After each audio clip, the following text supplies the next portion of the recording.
बैठकर नमाज पढ़ने का तरीक़ा फ़ुक़हा ने क्या नक़ल किया है। चुनांचे अगर कोई शख्स क़याम पर खड़े होने पर कादिर ना हो तो क़याम पर कादिर ना होने की वजह से बैठकर नमाज पढ़ता है, तो बैठने का तरीका यह है कि तंदुरुस्त आदमी कायदे में अत्तहियात पढ़ने के लिए जिस तरह बैठता है इसी तरीके से बैठे। मसलन दो ज़ानो जिसको हम कहते हैं, जिस तरीके से हम अत्तहियात पढ़ते हैं तो अत्तहियात में किस तरीके से बैठे रहते हैं, तो उसी तरीके से जो है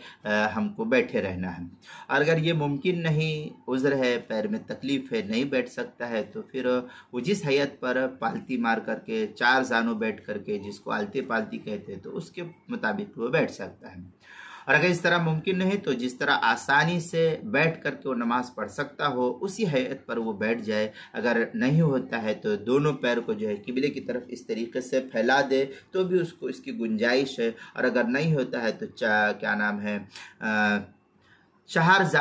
जानों आलती पालती जिसको कहते हैं, तो इस तरीके से ही बैठ जाए तो तब भी उसकी नमाज जायज़ और दुरुस्त होगी, क्योंकि मरीज़ के लिए यही हुक्म है इस तरीके से बैठने के सिलसिले में।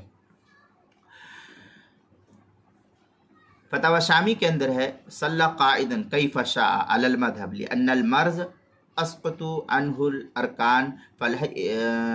फ़लहैआतुल ऊला वक़ाला ज़ुफ़र कल मुतशहिद क़ील बिही युफ़्ता व फ़ी शाम अक़ूलु यंबग़ी अन युक़ाल इन काना जुलूसन कमा यजलिसु लित्तशहुद ऐसन अलैहि। इस तरीके के अल्फाज जो है फतवा शामी जिल्द नंबर 2 सफ़ा नंबर 97 बाबु सलातिल मरीज़ जो HM सईद कराची का छपा हुआ नुस्खा, उसके अंदर फतवा हिंदिया जिल्द नंबर 1 सफ़ा नंबर 136 अलबाबुर राबे अशर फ़ी सलातिल मरीज़ जिल्द